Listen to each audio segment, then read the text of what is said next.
Hey, good day, and welcome to another great episode of the OIG Roundtable. I always smile because I always get confused. Is it the OIG files? Is it the OIG Roundtable? And then I realize that when it's all of us together, where it's the Brady Bunch table is really what it should be. So here's the story of a lovely lady who was bringing up three very lovely girls. All of them had hair of gold. Well, good day again. Welcome to another great episode. I am joined again by Wade McFall, retired Assistant Special Agent in Charge at the LA Field Office, now a member of our SIU investigative team. Jaysen and Wade, retired member of the senior leadership of the OIG's Office of Investigations, and then most recently retired as the Western UPIC Director. And then Matt Kachansky, also a member of, retired member of the OIG's senior leadership and the now also retired Northeast UPIC Director. And I still am Eric Rubenstein. I am the Senior Director of Litigation, Fraud, Waste, and Abuse here at Advize. Thanks again for joining us for this episode. Today, we're going to talk about what's known in the UPIC world, Unified Program Integrity Contractor world, as the MCC, or the Major Case Coordination. In late 2018, November of 2018, CMS, Center for Medicare and Medicaid Services, and more directly, what is known as CPI, the Center for Program Integrity, launched this initiative that was going to be bringing the UPICs, the MEDIC, which is the Part C and D UPIC, for lack of a better term, OIG, DOJ, and CMS together on a routine cadence to review what are considered to be larger cases. So, Matt, I'm going to start with you. So 2018, the then director over at CPI, Alec Alexander, came out and announced that there was this brand new initiative that was going to take place, and it was going to be kicked off probably starting in early 2019 with that announcement at the end of 2018.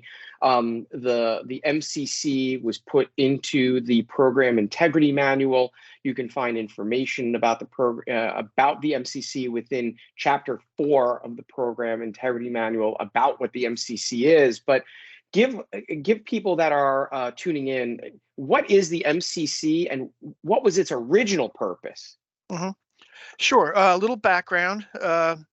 The CMS, OIG, and the CMS contractors have been in a pendulum-like relationship for decades. With CMS, swinging back and forth whether how close the relationship should be between the UPICs and the OIG, and in 2018, Alec Alexander looked at that relationship and said there needs to be more of direct conversations between the stakeholders, the OIG, the CMS admin action specialists, and the UPICs to discuss cases, because there had been a dearth of referrals to the OIG in recent years. That there was the prior policy was first on the base, you keep the case. If it was a UPIC case, do all the administrative actions and then refer to the OIG and see if they want it. And that just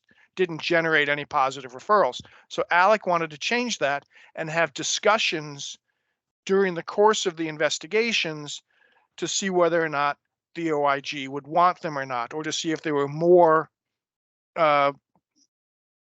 ready to do administrative actions. So the MCC is a way of getting all the stakeholders together in one room: the OIG, DOJ, sometimes when you're dealing with Medicaid cases, the state prosecutors, the MFUCUs, as well as the suspension team and the revocation team from CMS. And what the UPICs were asked to do, at least initially, was going to be for 3 rounds of this, and then go out on your own and continue the relationships. But it became a permanent fixture of the CPI, was to have monthly MCC meetings where each of the UPICs would make their presentations to their respective OIG regions, main justice, civil and criminal, and then the CMS folks, where we presented what we believed are best cases that met the criteria for presentation, would be presented, and then decisions would be made during the meeting as to the best way to resolve those cases. OIG would say, yes, send the referral to us, if not that, then the revocation team would say, yeah, send it to us, or work it up for revocation and send us the revocation paperwork, or the suspension team. And or the other one was go back and investigate it more. UPIC's goal was to get as many as they could to get, to get the action and not have any come back, to have to more investigation, because that was seen as a failure for us. And so, we would present our, dozen or so cases every month, and let the stakeholders make their decisions. So what's the criteria? So you're not bringing every case, right? I mean, so you and Jaysen were in two of the larger UPIC regions, right? So there's Northeast UPIC, Southeast UPIC. So Northeast UPIC has Maine to DC, right? Virginia, yep. That area. And then Southeast UPIC is from that border down. And then you've got the Midwest UPIC, which has a small swath in the Midwest. You got the Southwest UPIC, which has Texas and a bunch of states. And then, Jaysen's over in the Western UPIC, which has 11 or 14 states. So you and Jaysen were in two of the larger UPICs, but certainly not just maybe geographically, but population density, right? Jaysen's got a very dense part of the West. You're in the Northeast, hugely. You can't present every case to the MCC. You've got an inventory of hundreds of cases, right? Average investigator caseload is probably 20, 30, 50 cases maybe in different states. Those numbers are really unbelievable when people hear them, but what's the criteria that, CMS would want to have for an MCC?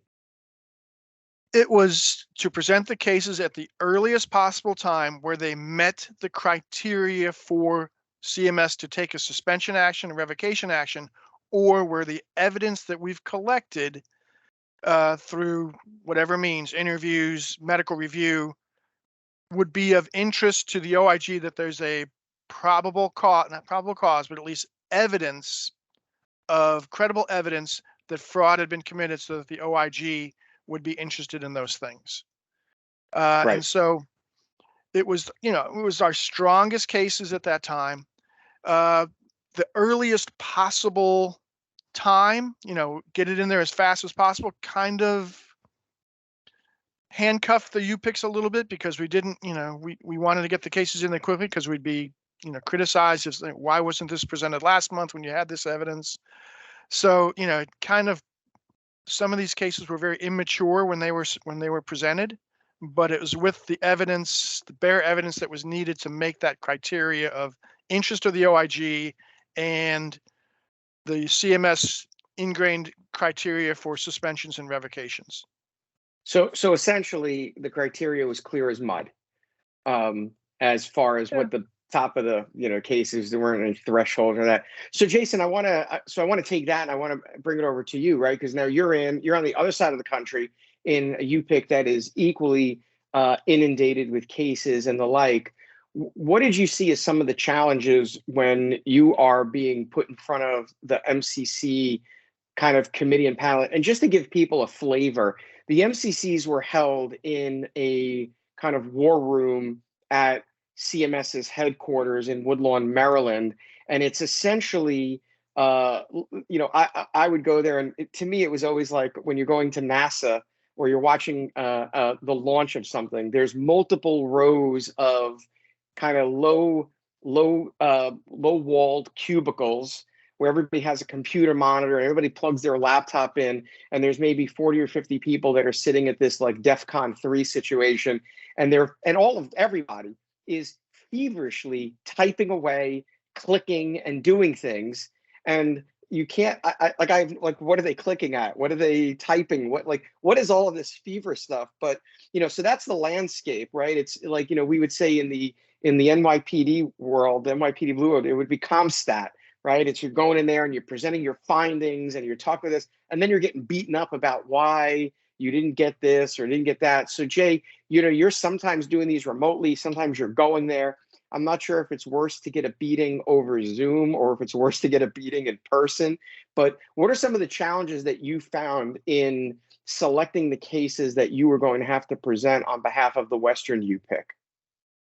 So I would say that you want to keep in mind that all fraud is local, even in Medicare. Okay, obviously Medicaid is a state administered program. Medicare is a national program, but nonetheless, there are somewhere around what 90 federal judicial districts, each with an FBI office in those judicial districts.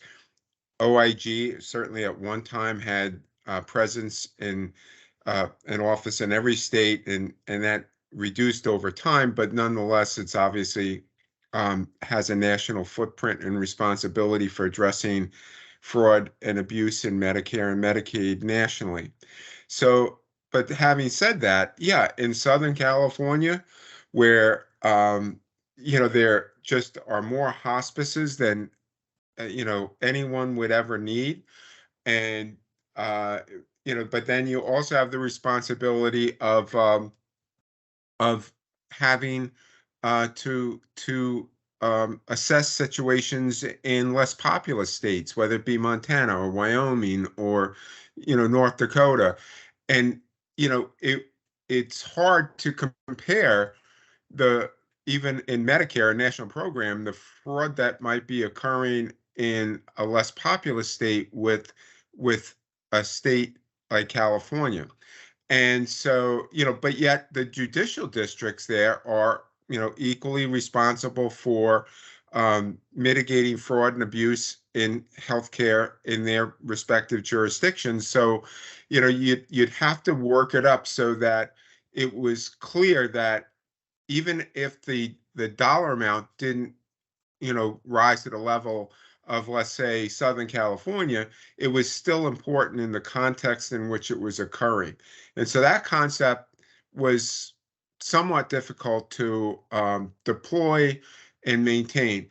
But one other thing I want to add, and you said it, Eric. I mean, I think it was 1999 was the first time the SAC of the New York office sent the ASACs, of which I was one, to CompStat meetings at NYPD. And I thought, oh my gosh, what a grueling process that is. And yeah, the MCC could be a grueling process, but the reality is that I do want to say that I feel that the taxpayers benefited from that insertion, that process insertion. I think, in fact, there was a catchphrase that Alec came up with at the time, and I'm not doing it justice, but the right tool for the right situation at the right time. And that's truly it, because in previous days, and to your point, Eric, about why the cases take so long, it's not to suggest that they're no longer taking a long time, but that maybe taking less time, or at least cases that need to be served more immediately are being benefited by that. Because at least with those stakeholders in the room, it wasn't like, oh, well, let's send this over for an admin action, and then it didn't rise to some technical level for that, and then back to another department and another group of people, and it would take months for it to cycle through that group, where whether in person or virtually in the same room mitigated that time to some extent.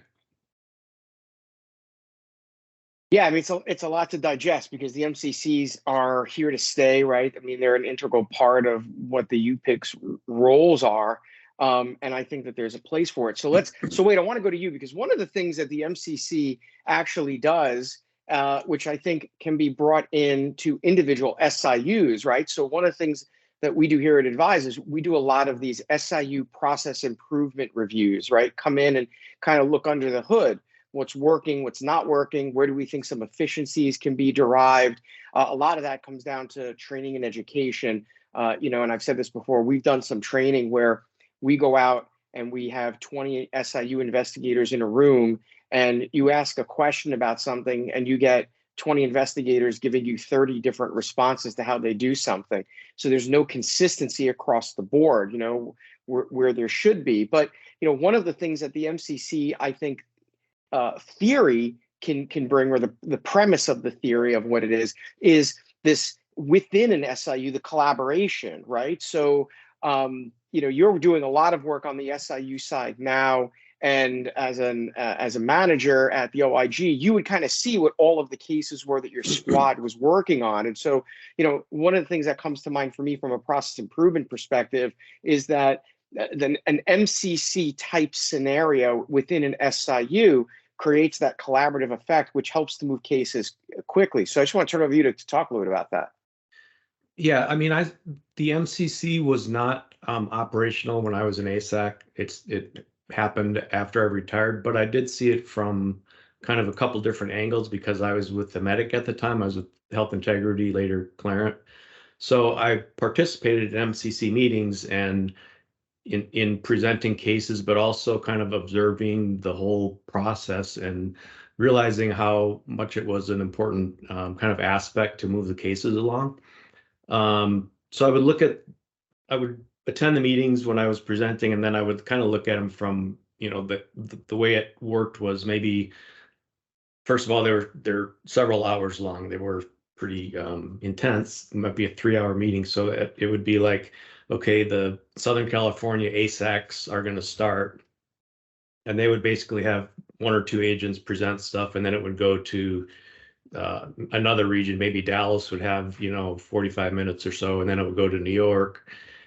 And one of the kind of logistical problems I kind of saw with that is I think a lot of people sat through presentations that didn't really have anything to do with them. The whole process was very important, but the ASACs in Los Angeles and the agents who were presenting didn't necessarily have to sit through Dallas or Chicago's presentations. And I think there was an attempt they scheduled it kind of, the first hour will be this team and the second hour will be this team. But a lot of times there was logistical issues where they're like, okay, is LA ready? Well, we have an agent stuck in traffic, so let's go to, another region and come back. So there was some logistical problems. Overall, it was a very important thing, especially for the ASACs, to kind of see what was going on. I think the agents may have had more of a take on it, like it's, they don't need to sit through that. They pretty much wanted the Z picks, the U picks, whoever, to kind of hands off once they got the case. If they had something for them, more information, they were all about it. But a lot of times they didn't really want to have the back and forth. But anyways, going back to the SIU part, I think it's easier to do this on a much smaller scale when you're not talking about a footprint of the whole country. If you have an SIU that has 10 or 15 or even 30, investigators, I think it's definitely an important part, an important tool in your toolbox.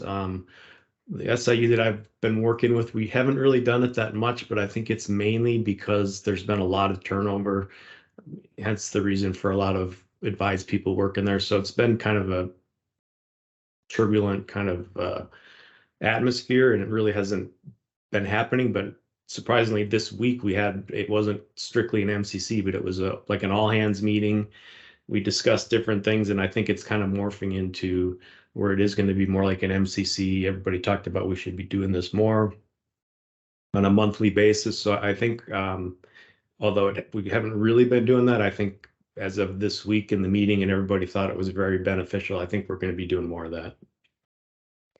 Yeah, I know, we're in the process here at Advize, we're in the process of doing a process improvement and kind of a look under the hood 360-degree review for a plan that's got about 2 million members over a number of states. And so, kind of getting back to what Jaysen said, is that all fraud is local. And that's true. And, one of the things that you can go back and you can look at is when the original strike force was created in, I think, 2017, and they did it in Miami, they then tried to export the exact model out to Brooklyn, which was the second strike force city that came about. Well, the problem was that the fraud that was being perpetuated down in Miami was not exportable to that model, just didn't work. And in the Miami strike force, they were identifying instances in which claims are going out for, providers whose mailing addresses were dirt lots, right? There was just nothing there. It was a very, very straightforward fraud.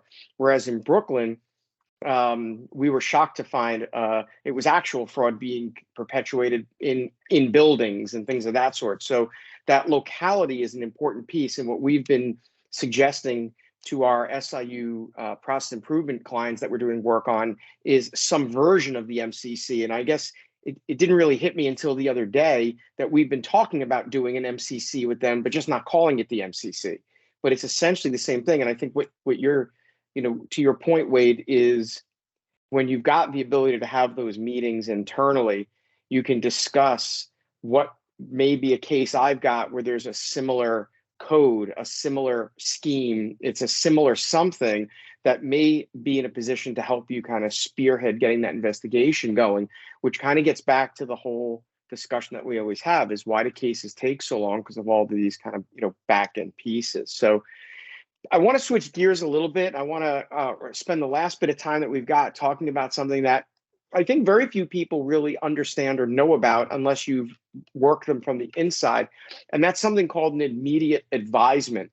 And there's an entire process that CPI has in place by which the UPICs are mandated to make what is called an immediate advisement when a number of criteria are met. And over time, the immediate advisement criteria has changed. There is guidance on immediate advisements in what's known as the PIM, the Program Integrity Manual. And I just looked this morning at the most recent version of 2020, and the list of changes and additions is unbelievable compared to what immediate advisements used to be. So, Matt, I want to go back to you and continue on this, going around the horn, but talk a little bit about immediate advisements and how they've morphed over time and kind of the burden that immediate advisements have added to the workload. Sure. Immediate advisements are those cases that meet criteria that CMS believes that they need to be immediately, informally referred to the OIG through a telephone call or an email to explain the facts of the case, separate and apart from MCC or any formal referral process. And the criteria for the longest time was very limited. It was a complaint from a present employee of the provider, kickbacks, fraud on behalf of a contractor employee, quality of care, if there's quality of care or patient abuse. Those were cases that had to be the OIG had to be immediately advised of with any fact that had been gathered to that date. The UPICs, PSCs, ZPICs, they had 2 days to get it to the OIG informally through a phone call or whatever. And then the OIG had 30 to 45 days to say, yes, we want this, send all the information you have on it. And in the meantime, the contractor would sit back and not touch it. When MCC came about, immediate advisements were a discussion point because there weren't that many. And it was believed that the OIG was kind of not getting all the information or all the types of cases that they should. So they exponentially brought in more criteria for cases. If a medical review found 3 instances of services not rendered, that's grounds for an immediate advisement. 3 beneficiary interviews found that services were not rendered, immediate advisement. There's probably another dozen or so criteria that were added that would be for this immediate advisement. And it was worked through the MCC process where the initial immediate advisement was made. The OIG would make their decision one way or the other, and then it would be brought back up at MCC again to have a formal decision made if the UPIC had found more evidence and things like that, or that other administrative action should be taken on the case. So the number of immediate advisements went up, and the burden on the UPICs was they had to go through all of their cases to make sure that none of them met those myriad of criteria now, to make sure that we were handling them appropriately according to the immediate advisement protocols. So what's interesting is you talk about it as being an informal process, and I always remember getting something ultimately in writing. It would be like, the medic would do an immediate advisement in a form, and at some point it kind of went to that. But the take home is that the list of criteria for what what ultimately became an immediate advisement grew so much that more things became immediate advisements than not. And Right. so, this gets back to the premise of like a vetting process, right? So the UPIC in an immediate advisement doesn't have any authority or leeway to make a determination about, hey, should we do this or should we not do this, right? You've got the criteria for an immediate advisement, you've got to make it, and it kind of, it is what it is. So Wade, I want to go to you because I would, as an agent, we would get them just sent to us, and part of what was happening was if a UPIC investigator had a relationship with an agent, and if you had UPIC investigators that worked at the UPIC a long time, so where Matt was, that UPIC had morphed over my 20+ year career, and there were a handful of people that were there that worked for Matt who had been there 20 years, and I knew them, right? So they're calling you directly, hey, Eric, I've got this. And then there were other instances where they would just kind of send it, it would go to the duty agent, you would just kind of get it. And so when we talk about why cases can take so long is the UPIC's got to make this immediate advisement. You've got to get the information. You can't just sit on it or close it. You've got to take action on it quickly. So that's going to take some time. But so from your perspective, and I would see more immediate advisements that could get no action versus those that could. But, in LA, where you were just equally as busy, how are immediate advisements handled? And, did you guys have any internal criteria for determining if you were going to take a deeper dive into them? Well, my job was really all about, well, part of it was allocation of resources, and those could be time consuming. And at least in Los Angeles and Los Angeles region, I don't think it was rare that an immediate advisement led to an actual case that, went through all the processes and got a conviction at the end. I mean, there were some, depending on the criteria, that we'd have to spend some time on to vet it out. And usually it was either probably went to the duty agent to do that initial vetting, and then run it through the system to see if there's any hits related to other cases. If we could kind of absorb it into another case, that was probably our best case scenario, because then we were addressing it, but it wasn't a whole new set of hours being spent on the case. So right. That was one way we would do it. But another, like, I wouldn't call it rubber stamp, but everything kind of based off on, you could say for a number of different reasons, but doesn't meet office guidelines. That was kind of what ended up with most of the immediate advisements. We'd have agents work with the UPIC investigators to, see if we could get something out of it. But at the end of the day, when I had agents working cases that were, undercover operations and consensuals and doing recordings and all these things, it was, I had to dictate where those resources were going. And it's hard to pull someone off a case like that to vet out an immediate advisement. Sometimes I would send stuff to our, within the Los Angeles region, we had offices in Las Vegas and Phoenix and, different parts of the country where they frankly weren't as busy as we were in Los Angeles. So a lot of times, if I could somehow get that immediate advisement that needed a little bit of attention, I would get it to our other offices that maybe weren't as busy. But one of my friends in this whole thing was that doesn't meet office guidelines. So that could mean a bunch of things, but that was, again, I don't want to call it a rubber stamp, but that was used a lot. Yeah, I mean, it's like anything else. It's resource allocation and the problems that exist in resource allocation. You can only fit so many things in the bag, right? You can't fit 10 pounds of poop in the 5-pound bag. And if you're dealing with them, I remember days where I would be the duty agent and I would get in a given week, dozens of complaints that would come in through the OIG hotline, immediate advisements, and then just the UPIC investigator who calls you up and says, hey, I'm working on this. What do you think would make it an interesting case for you guys to take, right? Because it's part of those qualifications that the UPICs have are for referrals. So, but Matt brought up something, and I want to get Jaysen to give the final word on this. Matt brought up that one of the potential things for criteria for an immediate advisement are quality of care issues. And I was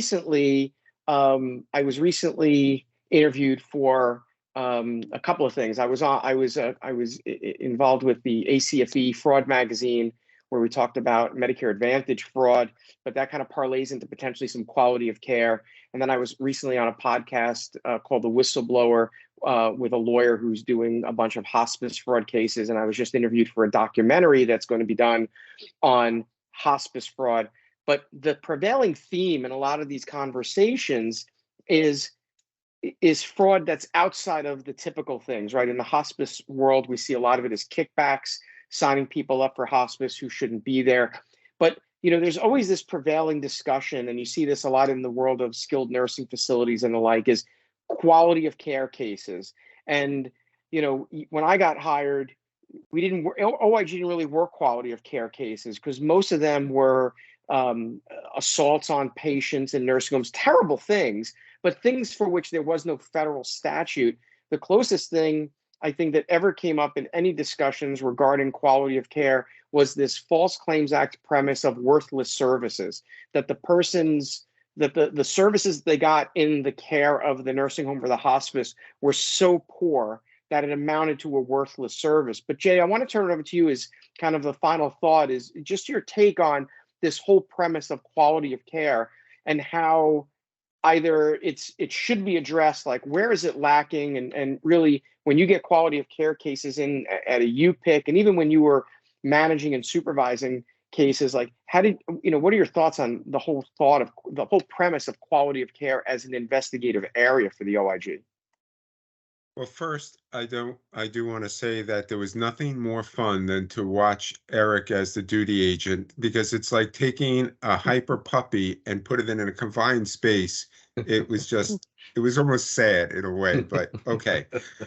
So what you're referring to, and I think is a shout out to what Advize can do for SIUs and other agencies responsible for selecting the right cases, is we can help minimize your risk through prioritization. So it is unbelievable to me, as I'm involved in more and more engagements and looking at how to improve SIU process improvement, is there's a lot of attention that is needed to identifying those investigations that involve the most serious situations. So, it's more complicated, and it's frankly a whole discussion is the prioritization of investigations, but quality of care is always going to be at the top.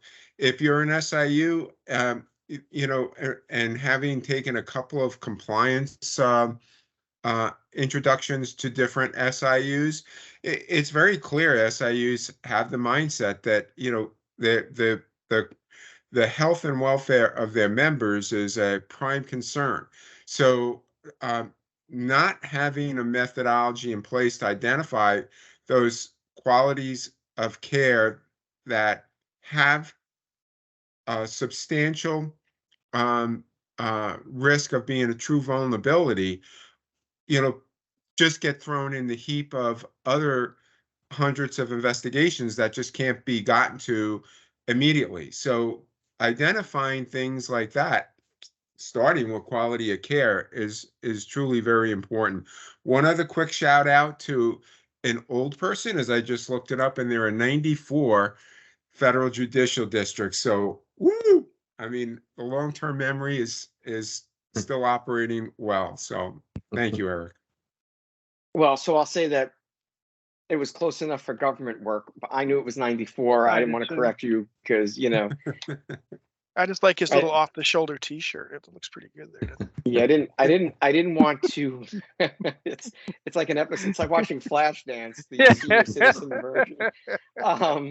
So yeah, like Jason's wearing a stolen sweatshirt from the Federal Law Enforcement Training Center circa 1987. Clearly, we don't pay you well enough at Advize for you to buy yourself a new shirt, but we can have that conversation offline. But yeah, look, quality of care is a topic that I think will always be there, because I think that SIUs receive, and we'll call the UPICs and the Medic and SIU, because for all intents and purposes, it really is. And I think it's important to understand that the quality of care cases are always going to be there, right?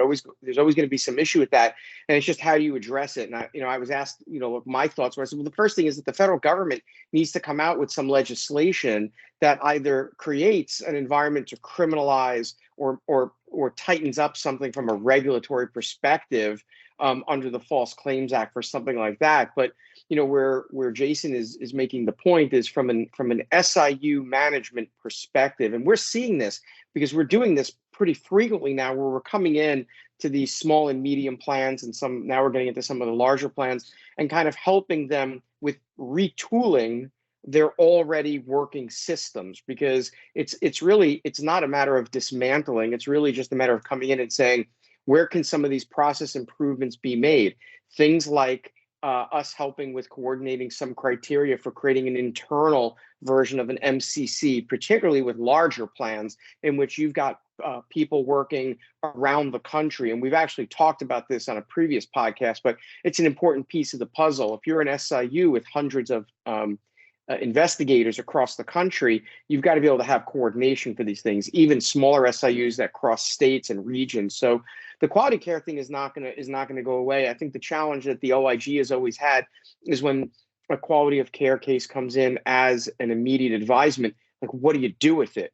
Typically we would refer a quality of care allegation to the MFUCU, the Medicaid Fraud Control Unit, who actually had authority to do those investigations, because under state law, they had the ability to investigate things that included quality of care and were able to enforce state statutes. Whereas, in very rare instances, were OIG agents in a position to be able to investigate and deal with the prosecution of what would be a state violation of law.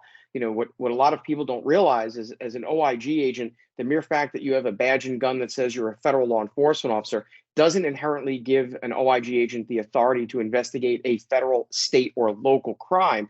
There's certain things that have to happen in order to allow that to take place. So, I think that as we continue to develop our process improvement perspectives here, it helps us understand, obviously, a lot more about how the UPIC environment and the CMS mandates really do transcend into the SIU world, and things like the MCC and the immediate advisements are out there. And we always say that whether you like it or not, CMS is the gold standard, and why reinvent the wheel when you can kind of follow along what a lot of these things do. So, as always, guys, it's great to see you. I appreciate the time and the insights that all of you have.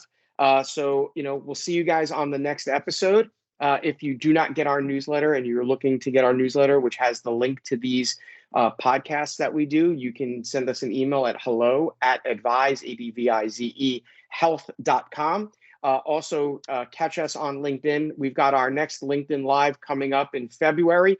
Matt and I will be spending some time talking about one of my favorite fraud topics, podiatry fraud. We're going to talk about some of the latest schemes, but we're going to talk about how the schemes of yesterday, a little bit of a retro fraud, are the schemes of today. So as always, we appreciate everybody taking the time, and we'll see you on the next podcast. Thank you all. Thank you.